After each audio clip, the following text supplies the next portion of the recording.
Hello friends, तो मैं प्रेक्षा आज मैं आपको ब्राइडल ब्लाउज की कटिंग और स्टिचिंग बताऊंगी। कुछ इस तरीके से वर्क है पूरे ब्लाउज में। आगे का गला ऐसे 5 शेप में कटा हुआ है और पीछे का गला बिल्कुल राउंड शेप में, और आगे और पीछे दोनों साइड भारी वर्क बना हुआ है और आस्तीन में भी वर्क बना हुआ है। तो हम इसमें हुक लगाएंगे साइड में और पेड भी लगाएंगे। 38 साइज में मैं ये ब्लाउज बताने वाली हूँ।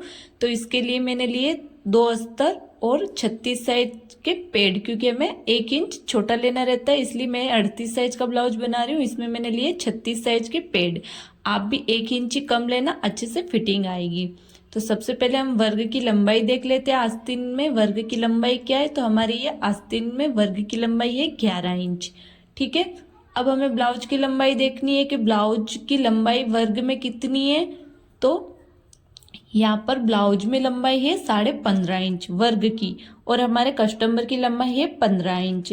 तो हमें अगर इसको छोटा करना है तो ऊपर से छोटा करेंगे, गला छोटा बन जाएगा, लेकिन नीचे से छोटा नहीं करना है, क्योंकि नीचे में इसका पूरा वर्ग बना हुआ है। तो नीचे से छोटा करेंगे तो ये खराब हो जाएगा, इसलिए हमें अगर छोटा करना है तो ऊपर से 1-1.5 इंच हम यहाँ से छोटा कर सकते हैं। अब हमें क्या करना है, इसको रखेंगे हम साइड में और पहले अस्तर के ऊपर कटिंग करेंगे। तो अस्तर को कुछ इस तरीके से डबल फोल्ड में बिछा लेना है, और फिर जो भी हमारे ब्लाउज की लंबाई है उसमें हमें 1 इंच प्लस करना है, क्योंकि 1/2 इंच नीचे से और 1/2 इंच ऊपर से सिलाई में जाएगा, इसलिए। तो यहाँ पे मैं ले रही हूँ 16.5 इंच।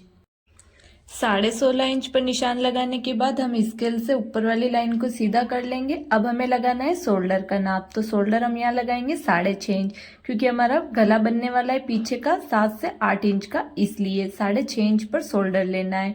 अब हमें आर्मोल का निशान लगाना है, तो वो लगाएंगे हम 6 इंच का। 6 इंच पे निशान लगाने के बाद इस लाइन को कुछ इस तरीके से सीधा कर लेंगे। अगर फ्रेंड्स आपका ब्लाउज 36 साइज का हो तो आप शोल्डर 6 इंच का लेना, और आर्मोल में आप 2 पॉइंट कम कर लेना, 6.25 इंच का आर्मोल का निशान लगा लेना। अब हम यहाँ लगाएंगे सीने का चौथा हिस्सा। तो सीना हमारा है 38 का चौथा भाग होता है 9.5 इंच। तो कुछ इस तरीके से 9.5 इंच पर निशान लगा लेना, फिर 2 इंच सिलाई मार्जिन का ले लेना आगे। अब जो ये लाइन है इसको पहले हम स्केल से सीधा कर लेंगे। ये देख सकते हो 2 इंच का मैंने साइड में फिटिंग का मार्जिन लिया, आप चाहो तो 1.5 इंच भी ले सकते हो। अब हमें लगाना है कमर का नाप। तो कमर हमारी है 32 का 4 भाग होता है 8 इंच। तो 8 इंच में हमें क्या करना है, 1.5 इंच बढ़ाना है, क्योंकि नीचे टक से लगाने के लिए हमें 1.5 इंच बढ़ा के रखना है। तो यहाँ मैं निशान लगाऊंगी 9.5 इंच पर। फिर हमें वही ले लेना है 2 इंच का सिलाई मार्जिन। अगर आपका 36 का ब्लाउज है तो आप टक्स के 1.5 इंच में 2 पॉइंट कम कर सकते हो। अगर 40 का ब्लाउज है तो आप 2 इंच भी टक्स के लिए ले सकते हो। अब साइड से दोनों लाइन को हम पहले सीधा कर लेंगे कुछ इस तरीके से।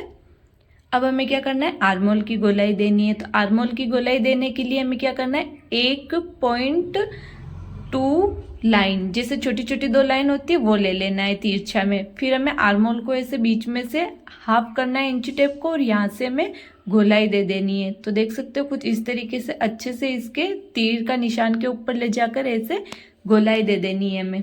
अब हम पहले इसको कट कर लेंगे अस्तर को। तो फ्रेंड्स, अगर आपका 36 और 40 साइज का ब्लाउज है तो भी आप बना सकते हो इसे कम ज्यादा करके।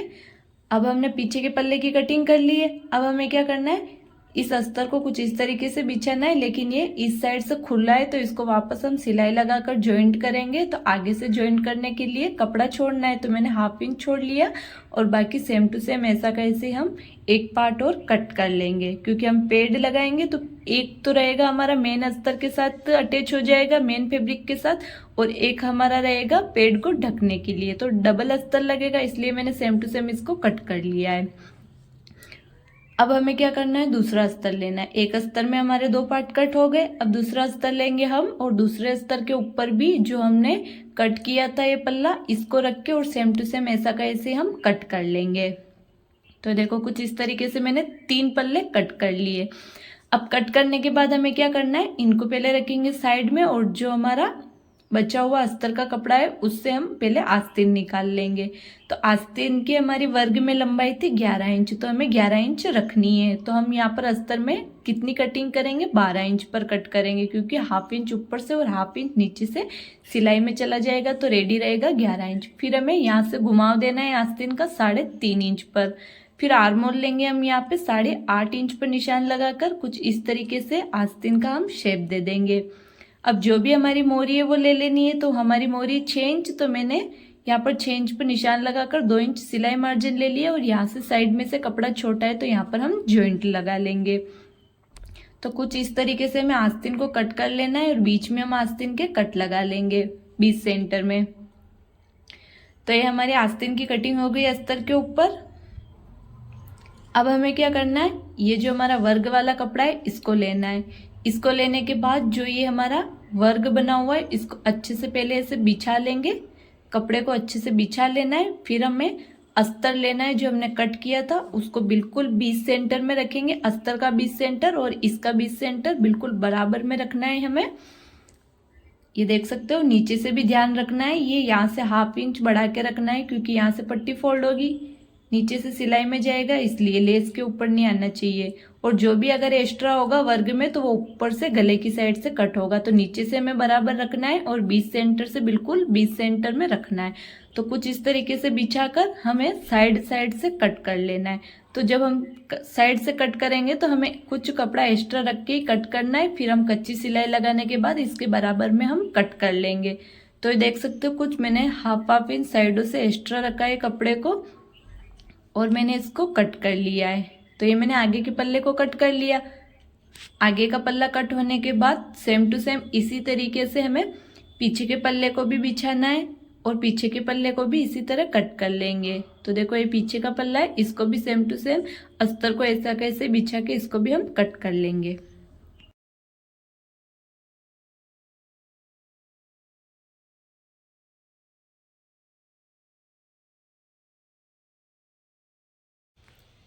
तो ये हमारे आगे और पीछे दोनों पल्ले कट हो गए। अब हमें निकालनी आस्तीन। तो आस्तीन के लिए जो ये कपड़ा है इसको साइड से, पीछे की साइड से थोड़ा सा एक्स्ट्रा रख के कट कर लेंगे और साइड में जो ये ऊपर नीचे हो रहा है इसको भी कट कर लेंगे। अभी इसको शेप में कट नहीं करना है क्योंकि दोनों साइड में जॉइंट लगेगा, छोटा है दोनों साइड में इसलिए। तो पहले इसको ऐसे मोटा मोटा कट कर लेंगे, देख सकते हो जैसा कि मैंने कट किया है। तो ये दोनों पल्ले मैंने आस्तीन के कट कर लिए। अब हमें क्या करना है, सिलाई लगानी है। तो ये जो 20 सेंटर है बिल्कुल इसके 20 सेंटर में अस्तर को रखना है कुछ इस तरीके से और अस्तर को रख लेना है अच्छे से। और अस्तर को रखने के बाद हम यहाँ पर पिन लगा लेंगे ताकि हमारा ये कपड़ा इधर उधर नहीं फिसले और गला वगैरह टेढ़ा मेढ़ा नहीं बने। तो बिल्कुल अच्छे से इसको 20 सेंटर में रखना है और पिन लगा लेनी है। पिन लगाने के बाद हम इसको ऐसे उल्टा पलटेंगे और जो ये हमारा वर्ग दिख रहा है बिल्कुल इसी वर्ग के पास पास में हमें सिलाई चलानी है। वर्ग के ऊपर सिलाई नहीं चलानी, बिल्कुल वर्ग के पास पास सिलाई चलानी है। तो ये देखो कुछ इस तरीके से सिलाई चलाने के बाद हमें क्या करना है, इसको अंदर की साइड से थोड़ा थोड़ा सा कपड़ा रख के फिर इसको इसी शेप में हम कट कर लेंगे। तो ये मैंने कट कर लिया। अब हमें क्या करना है, कट लगाने के बाद पिन वगैरह को हटा लेंगे और जो हमने एक अस्तर की कटिंग और करी थी उसका गला कट करने के लिए इसको ऐसे फोल्ड करके बिछाएंगे। ये देखो जैसा कि मैंने बीच में से फोल्ड किया है, इसको ऐसे बिछाना है। फिर दूसरा अस्तर लेना है और दूसरे अस्तर के ऊपर इसको ऐसे आगे से बराबर में रखकर जो हमारा ये गला है बिल्कुल इसी गले के बराबर में इसको एक अस्तर को भी कट कर लेना है। तो देखो एक अस्तर तो हमने लगाया था सीधी साइड, अब ये दूसरा अस्तर हमें लगाना है उल्टी साइड। तो इसको ऐसे रखेंगे और इसी गले के ऊपर ऊपर हम एक चाप की सिलाई लगा लेंगे पहले। तो देखो कुछ इस तरीके से हमें एक चाप की सिलाई लगा लेनी है सब इस गले में। तो ये मैंने लगा दी। अब लगाने के बाद इसके अंदर हम छोटे छोटे कट लगा लेंगे। तो ये कट लग चुके हमारे। अब कट लगाने के बाद हमें क्या करना है, जो हमारा सीधी साइड का जो अस्तर है उसको हम थोड़ा साइड में कर लेंगे और साइड में करने के बाद जो उल्टी साइड का जो पीछे की साइड का जो अस्तर है उसको इस मेन पल्ले के साथ में हमें जॉइंट करना है। तो सब तरफ हम इसके पहले कच्ची सिलाई लगा लेंगे। तो हमें बड़ी बड़ी सिलाई लगा लेनी है इसके सब चारों तरफ। तो फ्रेंड्स देख सकते हो बिल्कुल चारों तरफ मैंने किनोर पर सिलाई लगाकर इसको अच्छे से सेट कर लिया है। ऐसे सल वगैरह नहीं रखना है, अच्छे से हाथ से प्रेस करते जाना है और सिलाई लगा लेनी। अब हम इसको उल्टी साइड पलटेंगे और जो ये एक्स्ट्रा फैब्रिक है बिल्कुल अस्तर के बराबर में हमें इसको कट कर लेना है। तो हमने सब तरफ से एक्स्ट्रा फैब्रिक को कट कर लिया। अब हमें क्या करना है, गले में इसके दाब की सिलाई लगा ली है। तो ये जो हमारा गला है इसको ऐसे पलटेंगे अस्तर को और इसके बिल्कुल किनोर किनोर पर हम दाब की सिलाई लगा लेंगे, जिससे हमारा अंदर पलटने में बहुत ही आसानी रहती है और आसानी से ये अंदर की साइड पलटने में आ जाता है। तो ये देखो मैंने किनोर किनोर पर सिलाई लगा दी। अब सिलाई लगाने के बाद इसको अंदर की साइड पलट लेंगे। तो देखो बहुत ही अच्छी तरीके से हमारा गला भी बन गया वर्ग वाले में। और अंदर पलटने के बाद इसके ऊपर एक सिलाई और लगा सकते हैं। तो मैं यहाँ पर बिल्कुल किनोर किनोर पर इसके एक सिलाई और लगा रही हूँ। आप चाहो तो लगा सकते हो और आप चाहो तो इसको स्किप भी कर सकते हो। तो देखो सिलाई लग गई है हमारी। अब हमें क्या करना है, टक्स लगाना है। तो जो ये मोटा मोटा वर्ग है इसको हम कटवट नहीं करना है और जो ये बीच वाली जो वर्ग वाली लाइन है यहाँ पर हमारा टक्स लगेगा। तो टक्स की लंबाई हमारी रहेगी 10.5 इंच। तो 10.5 इंच से नीचे नीचे जो भी सितारे वगैरह लग रहे हैं इनको हम अच्छे से हटा लेंगे, वरना हमारी सुई वगैरह टूट जाती है। तो कुछ इस तरीके से हटा लेंगे। दूसरी साइड भी हटा लेना है। दोनों साइड हटाने के बाद जहाँ हमारा टक्स लगेगा वहाँ सेंटर में हमें नीचे दोनों साइड में हमें ऐसे कट लगा लेने। कट लगाने के बाद हम इसको उल्टा पलटेंगे और उल्टी साइड हमें टक्स के निशान लगाने। तो ऊपर की साइड से हमें लेना है टक्स पॉइंट 10.5 इंच पर, क्योंकि 38 साइज का ब्लाउज है इसलिए। अगर आपका 36 है तो आप 10 इंच पे लगा लेना, 40 है तो थोड़ा सा 11.25 पर लगा लेना, ठीक है। अब नीचे की साइड से हमें क्या करना है, नीचे की साइड पहले तो लाइन सीधी कर लेनी, फिर एक ऊपर की साइड से 2.5 इंच पे निशान लगाना है और फिर दोनों साइड में हमें 1 इंच में 2 पॉइंट कम पे निशान लगाकर दोनों नीचे की साइड में सीधा कर लेना है टक्स को, और ऊपर से हमें ऐसे 2.5 इंच तक तिरछा कर लेना है। सेम इसी तरह दूसरी साइड में भी लगा लेंगे। तो देखो 10.5 इंच पर निशान लगाकर बीच में से लाइन को सीधा कर लिया। फिर मैंने 2.5 इंच पर एक निशान लगाया, दोनों साइड में 0.5 इंच का निशान लगाकर दोनों निशानों को नीचे की साइड में बिल्कुल सीधा कर लिया और ऊपर वाले निशान को ऐसे तिरछा कर लिया। अब हम इन दोनों टक्स को ऐसे छाप लेंगे। तो नीचे वाले पल्ले पर छप गए हमारे। अब चौक से इनको थोड़ा सा डार्क कर लेंगे। तो ये देख सकते हो हमारा 1 टक्स का ब्लाउज बन के रेडी हुआ है। तो बहुत ही अच्छी फिटिंग भी आएगी फ्रेंड्स, और इसमें वर्ग वगैरह भी नहीं कटता है। तो देखो दोनों पल्ले पर हमारे टक्स लग गए और जो मेन पल्ला होता है उसके ऊपर पहले हम टक्स लगा लेंगे। तो देखो जहाँ चौक से जो हमने निशान लगाया था उसी निशान के ऊपर ऊपर पहले हम दोनों साइड में टक्स लगा लेते। सेम इसी तरीके से दूसरी साइड का भी टक्स लगा लेंगे।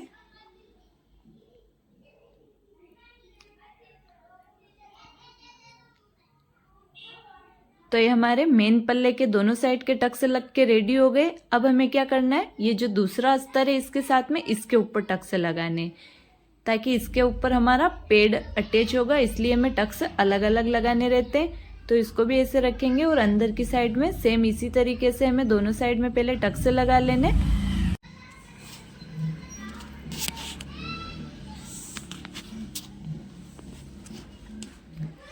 तो फ्रेंड्स देख सकते हो मैंने सेम इसी तरीके से इस वाले पल्ले पर भी टक्स लगा लिए। अब हमें क्या करना है, इसके बाद में पेड़ लगाने।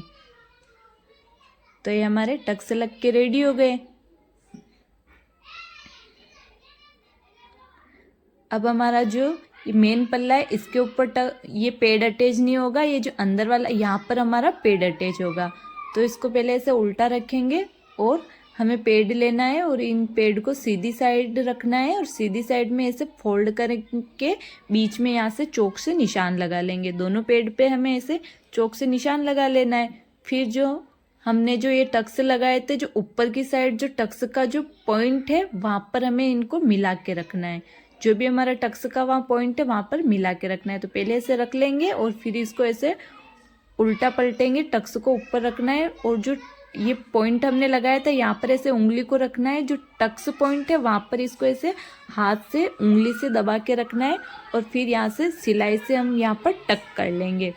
तो देखो थोड़ी सी सिलाई लगाकर हमें इस पेड़ को यहाँ पर टक कर लेना है।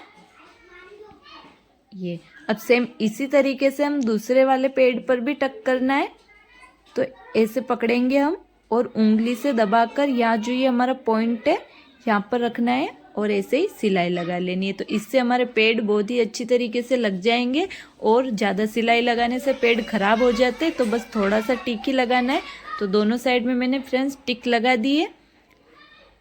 अब धागे वगैरह को अच्छे से कट करके इनको वापस ऐसे सीधा कर लेंगे। अब इसके ऊपर इस पल्ले को ऐसे पलट लेना है। पलटने के बाद हमें क्या करना है, इसके चारों तरफ सिलाई लगाकर इसको चिपका लेंगे। तो देखो कुछ इस तरीके से हमारे पेड़ लग गए और ब्लाउज पहनने के बाद भी बहुत ही अच्छी फिटिंग आएगी। तो चलते हैं, सबसे पहले इसके चारों तरफ हम कच्ची सिलाई लगा लेते हैं। अस्तर वाले पार्ट को और मेन फैब्रिक को बिल्कुल बराबर रखना है फ्रेंड्स, और बराबर रख के ही किनार किनार पर हमें सिलाई लगानी है। तो हमने चारों तरफ सिलाई लगा दी। अब जो ये हमारे दोनों साइड में जो ये कोने लटकते हैं, इनका क्या करना है, हमें दोनों साइड से हम 1-1 इंच तिरछा कट कर लेंगे। तो फ्रेंड्स ध्यान रखना है, तिरछा हमें वहाँ तक कट करना है जो हमारे टक्स लग रहे हैं वहीं तक, टक्स से आगे नहीं जाना चाहिए कट। देखो दोनों साइड से मैंने 1-1 इंच तिरछा कट कर लिया। इससे हमारे ब्लाउज की बहुत ही अच्छी फिटिंग भी आती है और दोनों साइड में कोने भी नहीं लटकते हैं। तो ये हमारा आगे का पल्ला रेडी हो गया। अब हमें क्या करना है, पट्टी लगानी है नीचे की। तो पट्टी के लिए मैंने ली है कॉटन की पट्टी, 2 इंच चौड़ी है और 1/2 इंच का सिलाई में दबाकर इसकी सिलाई लगा लेंगे। फिर ये सिलाई लगने के बाद इसको साइड में करेंगे और इसके ऊपर दाब की सिलाई लगा लेंगे। दाब की सिलाई लगने के बाद इसको अंदर की साइड फोल्ड कर लेंगे और इसके ऊपर बड़ी सिलाई लगा लेंगे फ्रेंड्स। बड़ी सिलाई लगाने के बाद हम क्या करेंगे, बाद में इससे यहाँ पर हाथ से तुरपाई करके इस सिलाई को हटा लेंगे, जिससे बहुत ही अच्छी फिनिशिंग दिखेगी। तो देखो मैंने मोटी सिलाई लगा दी। अब हमें क्या करना है, पीछे का पल्ला रेडी करना है। आगे का पल्ला रेडी हो गया, पीछे का पल्ला रेडी करने के लिए मैंने बताया था कटिंग के टाइम यहाँ से ये अलग अलग है अस्तर। तो सिलाई लगाने के लिए हमने 1/2 इंच एक्स्ट्रा छोड़ा था, तो मैंने सिलाई लगाकर इसको पैक कर लिया है। अब क्या करना है फ्रेंड्स, जैसा कि हमने आगे के पल्ले को रेडी किया था गला वगैरह, सेम उसी तरीके से हमें पीछे के पल्ले को भी रेडी कर लेना है। तो देखो कुछ इस तरीके से हम पिन वगैरह लगाकर गले को रेडी कर लेंगे। जैसे सेम टू सेम हमने आगे के पल्ले को रेडी किया था, सेम टू सेम वैसा का वैसे ही रेडी करना है। केवल हमें टक्स नहीं लगाना है, क्योंकि पीछे के पल्ले में टक्स हमारे 1/2 इंच के लगेंगे, आगे के पल्ले में बड़े टक्स लगते हैं। इसलिए देखो मैंने पीछे का पल्ला रेडी कर लिया है। अब हम क्या करेंगे, यहाँ पर टक्स लगाएंगे। तो टक्स की लंबाई तो हमें रखनी है 5 इंच और टक्स की चौड़ाई हमें रखनी है 1/2 इंच। तो देखो मैंने टक्स की चौड़ाई रखी है नीचे से 1/2 इंच और ऊपर से तिरछा, लेकिन टक्स की लंबाई है हमारी 5 इंच की। अब इसको कपड़े को ऐसे फोल्ड करेंगे और जो आगे का पल्ला है उसको साइड से बराबर कर लेंगे और जो एक्स्ट्रा है उसको इसी तरीके से कट कर लेना है। अब हमें पीछे के पल्ले में भी पट्टी लगा लेनी है। तो दोनों साइड ने हमने पट्टी लगा ली। पट्टी लगाने के बाद इसको वापस फोल्ड करेंगे और जो हमारी कमर है वो नाप ले लेंगे। तो कमर 32 है, इसका 4 भाग होता है 8 इंच। 8 इंच पे निशान लगाकर 2 इंच सिलाई मार्जिन का ऐड करके जो एक्स्ट्रा फैब्रिक है उसको इस तरीके से तिरछा कट कर लेना है। क्योंकि हमने आगे का और पीछे का पल्ला दोनों ही साथ में ही कट किया था, इसलिए हमें ये कट करना बहुत जरूरी था। अब हमें क्या करना है, शोल्डर ज्वाइंट करना है। तो 1/2 इंच का सिलाई में दबाकर दोनों साइड के शोल्डर ज्वाइंट कर लेंगे। आगे से थोड़ा सा डाउन रखना है, पीछे से हमें 1/2 इंच रखना है, लेकिन आगे से थोड़ा 1/4 इंच का रखना है, जिससे शोल्डर नहीं गिरेगा। अब हमें आस्तीन रेडी करनी है। तो आस्तीन से जो आगे की साइड में एक्स्ट्रा फैब्रिक के प्लेन वाला उसको कट कर लेंगे और अस्तर के फैब्रिक पर रखकर देख लेंगे दोनों साइड में हमारे कितने से जॉइंट लगाने हैं। तो पहले हम जॉइंट लगा लेंगे। तो देखो मैं दोनों साइड में पहले जॉइंट लगा लेती हूँ। तो मैंने यहाँ पर 3-3 इंच के जॉइंट लगाने, तो 3-3 इंच की पट्टी चौड़ी कट करके दोनों साइड में इसी तरीके से जॉइंट लगा लेने। तो ये 1/2 इंच की सिलाई लगाकर मैंने जॉइंट लगा लिया। अब हमें क्या करना है, इसको ऐसे पलटना है और इसके ऊपर हमें ऐसे दाब की सिलाई लगा लेनी है, जिससे हमारी बहुत ही अच्छी फिनिशिंग आती है। सल वगैरह नहीं रहते आस्तीन में, तो ये ऊपर की सिलाई लगाने से यहाँ से एकदम से कपड़ा चिपक जाता है। आप चाहो तो इसको बाद में ब्लाउज बनने के बाद में इस सिलाई को वापस हटा भी सकते हो। अब हमें क्या करना है, आस्तीन को बिल्कुल 20 सेंटर में रखना है वर्ग के, और इसको उल्टा पलट के जो वर्ग है बिल्कुल इस वर्ग के पास पास में हमें सिलाई चला लेनी है। चलाने के बाद हमें क्या करना है, दोनों को अलग अलग करके इसके भी ऊपर हम दाब की सिलाई लगा लेंगे। दाब की सिलाई लगाने के बाद इसको अंदर की साइड पलट लेना है, फिर इसको उल्टा रख के इसके चारों तरफ सिलाई लगाकर इसको भी हम चिपका लेंगे। तो ये देखो मैंने आस्तीन को मेन फैब्रिक के ऊपर इस तरीके से सिलाई लगाकर चिपका लिया। अब जो एक्स्ट्रा फैब्रिक है ये बार बार से इसको कट कर लेंगे। तो फ्रेंड्स देख सकते हो यहाँ से हमारा कटिंग के टाइम अस्तर का फैब्रिक छोटा था, तो मैंने मेन फैब्रिक पर इसको पीछे की साइड से बढ़ा के रखा है, दोनों कोने की साइड से। इसी तरीके से दूसरे आस्तीन को भी रेडी कर लेना है। फिर सीधी साइड इनको आमने सामने रखकर आगे की छटाई कर लेनी है। तो देखो मैंने पत्ती शेप में 1.25 इंच आस्तीन की छटाई कर ली। अब हम आस्तीन के बीच सेंटर को और ब्लाउज के शोल्डर के बीच सेंटर को रखकर 1/2 इंच एक साइड में सिलाई लगा लेंगे पहले तो, और फिर इसी तरह से दूसरी साइड भी हमें सिलाई लगा लेनी है। तो बीच सेंटर से सिलाई लगाने से दोनों साइड में हमारी आस्तीन बराबर आ जाती है। तो कुछ इस तरीके से हमने आस्तीन को जोड़ लिया है। सेम इसी तरीके से दूसरे आस्तीन को भी जोड़ लेंगे हम। तो हमारी दोनों आस्तीन जुड़ के रेडी हो गई। अब हमें लगानी है फिटिंग। तो फिटिंग के लिए हमने लिया था 2 इंच का एक्स्ट्रा मार्जिन, तो 2 इंच पर हम फिटिंग लगा लेंगे। इंची टेप से नाप कर लगा सकते हो आप। तो ये देखो मेरा हल्का हल्का सा यहाँ पर चौक का मार्क दिख रहा है, तो मैं उसके ऊपर सिलाई लगा रही हूँ। तो एक साइड में हमने सिलाई लगा ली पूरे में, लेकिन हमें क्या करना है, दूसरी साइड में पूरे में सिलाई नहीं लगानी है। दूसरी साइड में केवल हमें आस्तीन में ही सिलाई लगानी है, उससे नीचे नहीं लगानी, क्योंकि वहाँ पर हमारी आई हुक लगेगी इसलिए।